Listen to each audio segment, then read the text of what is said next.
নমস্কাৰ বন্ধু বান্ধৱীসকল, ইউনিক জিকে হাছাম ইউটিউব চেনেললৈ আপোনাক স্বাগতম জনাইছোঁ আৰু এনেধৰণৰ ইম্পৰ্টেণ্ট কুৱেশ্যনবিলাক পোৱাৰ কাৰণে আমাৰ চেনেলটো ছাবস্ক্ৰাইব কৰি দিব।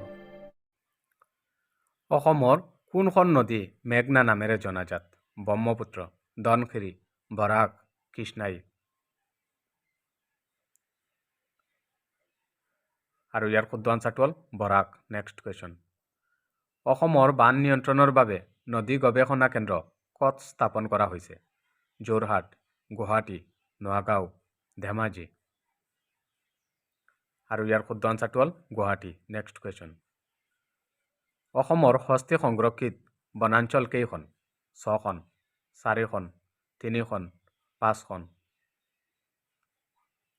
আৰু ইয়াৰ শুদ্ধ আনচাৰটো হ'ল 5খন। Next question. ব্ৰহ্মপুত্ৰ নদী অসমৰ উপৰি ভাৰতৰ কোনখন ৰাজ্যৰ মাজেৰে বৈ গৈছে? নাগালেণ্ড, মণিপুৰ, পশ্চিমবংগ, অৰুণাচল প্ৰদেশ। আৰু শুদ্ধ আনচাৰটো হ'ল অৰুণাচল প্ৰদেশ। Next question. অসমত কেইখন ৰাষ্ট্ৰীয় উদ্যান আছে? 15খন, 14খন, 7খন, 6খন। আৰু ইয়াৰ শুদ্ধ আনচাৰটো হ'ল 7খন। Next question.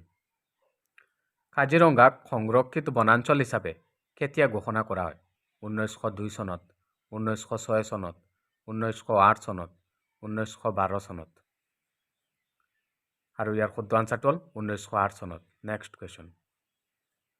অসমৰ কোনখন জিলাত জনসংখ্যাৰ বৃদ্ধিৰ হাৰ সৰ্বাধিক? ধুবুৰী, নগাঁও, ডিব্ৰুগড়, কামৰূপ। আৰু ইয়াৰ শুদ্ধ আনচাৰটো হ'ল নগাঁও। Next question. অসমৰ সৰ্বাধিক জনবহুল জিলা কোনখন?